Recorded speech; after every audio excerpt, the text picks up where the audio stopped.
ਸ਼੍ਰੀ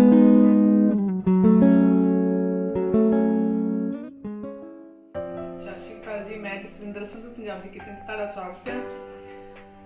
ਅਸੀਂ ਕਾਫੀ ਐਬਸੈਂਟ ਰਹਿ ਗਏ ਵੀਡੀਓ ਵਿੱਚ ਆਏ ਆ ਕਿਉਂਕਿ ਸਾਡੇ ਘਰ ਅਰਮਾਨ ਆਇਆ ਜੀ। ਆਓ ਅਰਮਾਨ ਦੇ ਦਰਸ਼ਨ ਤੇ ਕਰਾਈਏ। ਆ ਜਾਓ ਚਲੋ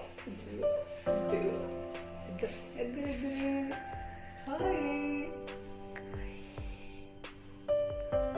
ਅਰਮਾਨ ਹੈਰਾਨ ਹੈ ਜੀ। ਚਲੋ ਇਹਦੀ ਵਜ੍ਹਾ ਕਰਕੇ ਅਸੀਂ ਮਤਲਬ ਰੈਸਪੀਆਂ ਬੰਦ ਹੀ ਕੀਤੀਆਂ, ਤਕਰੀਬਨ ਇੱਕ ਅੱਧੀ ਪਾਈ ਸੀ। ਹੁਣ ਸਰਦੀ ਦਾ ਮੌਸਮ ਹੈ ਤੇ ਸਾਰਿਆਂ ਨੂੰ ਜ਼ੁਕਾਮ ਤੇ ਖਾਂਸੀ ਹੋਇਆ ਤਕਰੀਬਨ ਹੀ। ਅਸੀਂ ਘਰ ਦੇ ਵਿੱਚ ਬਣਾ ਕੇ ਪੀਂਦਾ ਹੈ, ਇਸ ਕਰਕੇ ਮੈਂ ਸੋਚਿਆ ਕਿ ਸਾਰਿਆਂ ਨੂੰ ਦੱਸਦਾ। ਜਿਹਨੂੰ ਜ਼ਰੂਰਤ ਹੋਵੇ। ਮਗਜ 2 ਚਮਚ ਲਿਆ, ਖਸਖਸ 1 ਚਮਚ, ਹਰੀਆਂ ਇਲਾਚੀਆਂ 4-5 ਲਈਆਂ, 8-10 ਕਾਜੂ,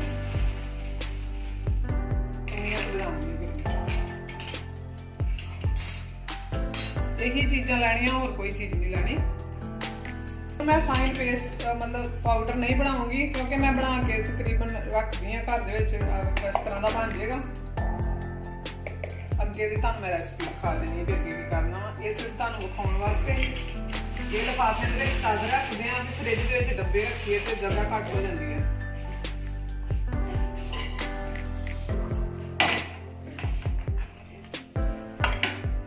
ये रेसिपी मैं पहला पाउणी ही बबलू गया ही ते ही ओनू बना के दिता ही ते बच्चों वास्ते मैं कर लिया। चूरी बनाने जदों ओहदे विच पा देईदा ते इन्हां दे अंदर चल जांदा, दुध दे पींदे नहीं। हां, बच्चे जिन्हां दे छोटे बच्चे वो बना के रख सकदे आ। बाकी ये जेहड़ियां चीज़ां मैं सारियां इकट्ठियां पाउणियां, कोई खसखस पीसदी नहीं गी, इहदे दाने जे रह जांदे आ। इहनूं नाल पावांगे ते पीस जूगी। ਤੇ ਮਿਕਸੀ ਨੂੰ ਜਰਨ ਨਹੀਂ ਕਰਨਾ, ਲਗਾਤਾਰ ਹੀ 1 ਮਿੰਟ ਕਰ ਲਿਆ, 1 ਮਿੰਟ ਰੋਕਤਾ, ਇਸ ਤਰ੍ਹਾਂ ਕਰਕੇ ਵੈਸੇ ਇਹਦਾ ਤੇਲ ਨਿਕਲ ਜਾਂਦਾ ਤੇ ਫਿਰ ਪੇਸਟ ਬਣ ਜਾਂਦਾ। ਇਸ ਤਰ੍ਹਾਂ ਪਾਊਡਰ ਨਹੀਂ ਬਣੇਗਾ। ਪਾਊਡਰ ਬਣੇਗਾ, ਪੇਸਟ ਨਹੀਂ ਬਣੇਗਾ। ਪੇਸਟ ਮੰਮੀ ਨੂੰ ਲੱਗਦਾ ਯਾਦ ਭੁੱਲ ਐਕਸਪੀਰੀਅੰਸ ਜਿਹੜਾ ਉਹ ਘੱਟ ਹੋ ਗਿਆ ਹੈ। ਘੱਟ ਨਹੀਂ ਹੋਇਆ, ਮੈਂ ਥੋੜੀ ਜਿਹੀ ਟੈਨਸ਼ਨ ਚ ਨਰਵਸ ਹੋ ਗਿਆ ਫਿਰ ਸਟਾਰਟਿੰਗ ਵਾਲਾ ਹੀ ਹਿਸਾਬ ਹੈ। 1 ਚਮਚ ਜਿਹੜਾ ਵਾ ਦੇਸੀ ਘਿਓ ਪਾਉਣਾ ਵਾ, ਜ਼ਿਆਦਾ ਨਹੀਂ। ਵੇਖੋ ਮੁੜ ਕੇ ਨਾ ਉਹ ਸੁੱਤੇ ਹੀ ਰਹੋ। ਦੇਸੀ ਘਿਓ ਹੀ ਪਾਉਣਾ ਹੈ ਬਸ। ਦੇਸੀ ਘਿਓ ਦੇ ਵਿੱਚ ਬਣਾਉਣੀ ਆ ਤੇ 1 ਚਮਚ ਇਹ ਪਾਉਣਾ।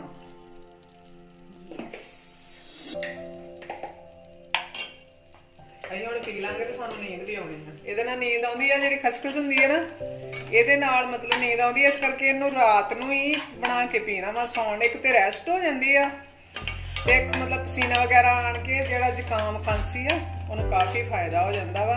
ਜੇ ਮਤਲਬ ਤੁਸੀਂ ਇਹਦੇ ਵਿੱਚ ਚੀਨੀ ਪਾਉਣਾ ਚਾਹੋ, ਇਹ ਤੜਕਾ ਬਣ ਗਿਆ, ਤੇ ਚੀਨੀ ਪਾ ਸਕਦੇ ਜੇ। ਜੇ ਤੁਸੀਂ ਇਹਦੇ ਵਿੱਚ ਧਾਗੇ ਵਾਲੀ ਮਿਸ਼ਰੀ ਪਾ ਲਓ ਤਾਂ ਉਹ ਸਭ ਤੋਂ ਵਧੀਆ। ਮੇਰੇ ਮਿਸ਼ਰੀ ਜਿਹੜੀ ਆ ਉਹ ਮੇਰੇ ਗੁੜ ਨਹੀਂ ਪਾ ਸਕਦੇ? ਨਹੀਂ, ਗੁੜ ਨਹੀਂ ਪਾ ਸਕਦੇ। ਗੁੜ ਵੀ ਪਾ ਸਕਦੇ ਆ ਪਰ ਮੈਂ ਕਦੀ ਪਾਇਆ ਨਹੀਂ। ਉਹੀ ਮਿੱਠਾ ਹੀ ਕਰਨਾ ਹੈ, ਮਿੱਠਾ ਕਰਨਾ, ਪਰ ਫਲੇਵਰ ਜਿਹੜਾ ਗੁੜ ਨਾਲ ਫਲੇਵਰ ਜ਼ਿਆਦਾ ਵਧੀਆ ਨਹੀਂ ਆਉਂਦਾ। ਉਹ ਅਨਮੋਲ ਮਿਸ਼ਰੀ ਛੱਡਦਾ ਨਹੀਂ ਸਾਡਾ, ਇਸ ਕਰਕੇ ਉਹ ਲੱਭ ਕੇ ਖਾ ਲੈਂਦਾ। ਉਹ ਮੈਂ ਰੱਖਾਂ ਦੇ ਡੱਬੀ ਖਾਲੀ ਪਈ ਹੁੰਦੀ ਹੈ ਤੇ ਮਿਸ਼ਰੀ ਵਿੱਚ ਨਹੀਂ ਹੁੰਦੀ। ਇਹਨੂੰ ਮਤਲਬ ਚੰਗੀ ਤਰ੍ਹਾਂ ਬਾਲੇ ਆਉਣ ਤੋਂ ਬਾਅਦ ਮੈਂ ਪਕਾਉਣੀ।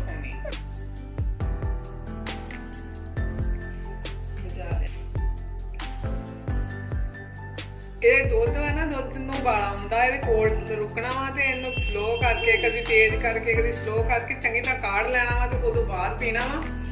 ਬਾਕੀ ਰਿਕੁਐਸਟ ਇਹੋ ਹੀ ਆ, ਲਾਈਕ ਕਰੋ, ਸ਼ੇਅਰ ਕਰੋ ਤੇ ਸਬਸਕ੍ਰਾਈਬ ਕਰਿਆ ਕਰੋ ਤੇ ਬੈਲ ਆਈਕਨ ਨੂੰ ਪ੍ਰੈਸ ਜ਼ਰੂਰ ਕਰਿਆ ਕਰੋ, ਨੋਟੀਫਿਕੇਸ਼ਨ ਤੁਹਾਡੇ ਤੱਕ ਪਹੁੰਚਣਾ ਹੈ। ਸਹੀ ਅਸੀਂ ਮੈਦਾਨ 'ਚ ਹੁਣ ਵਾਪਸ ਆਉਣੇ ਸ਼ੁਰੂ ਹੋਏ ਆ, ਡੇਲੀ ਹੋਵਾਂਗੇ। ਹਾਂ, ਮੁਸ਼ਕਿਲ ਹੋ ਗਿਆ ਕੰਮ ਬੱਚੇ ਦੇ ਨਾਲ ਨਾ ਬਹੁਤ ਜ਼ਿਆਦਾ, ਮਤਲਬ ਦੋਵੇਂ ਇਹੀ ਆ ਤੇ ਦੋਵੇਂ ਸਾਨੂੰ ਸੰਭਾਲਣਾ ਪੈਂਦਾ, ਇਸ ਕਰਕੇ ਇਹਦਾ ਸੌਣ ਦਾ ਕੋਈ ਰੁਟੀਨ। ਹਾਂ, ਛੋਟਾ ਵਾ, ਦੰਦ ਕੱਢਦਾ ਵਾ। ਆ ਵੇਖੋ ਇਸ ਤਰ੍ਹਾਂ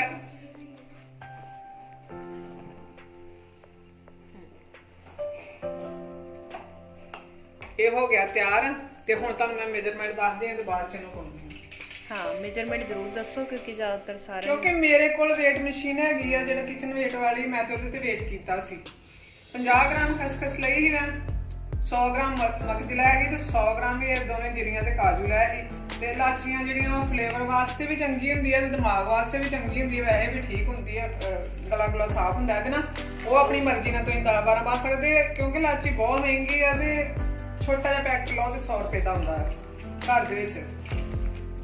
ਇਹ ਸੀ ਇਹਦਾ ਮੇਜਰਮੈਂਟ। ਤੇ ਇਹਨੂੰ ਪਾਊਡਰ ਬਣਾ ਕੇ ਰੱਖ ਲਓ। ਜੇ ਬੱਚੇ ਛੋਟੇ ਆ ਤੇ ਚੂਰੀ ਬਣਾ ਕੇ ਦਿਓ, ਜਾਂ ਕੋਈ ਚੌਲ ਜਰਦਾ ਕੁਛ ਵੀ ਬਣਾਉਂਦੇ ਸੀ ਉਹਦੇ ਵਿੱਚ ਪਾ ਕੇ ਦਿਓ ਤੇ ਵੇਖਿਆ ਜ਼ਰੂਰ ਕਰੋ। ਇਹ ਮਤਲਬ ਵੱਡਾ ਮੱਗ ਬਣ ਗਿਆ। ਇਹਨੂੰ ਹੁਣ ਇੱਥੇ ਰੱਖ ਕੇ ਇਹਨੂੰ ਦੇਣੇ ਢੱਕ।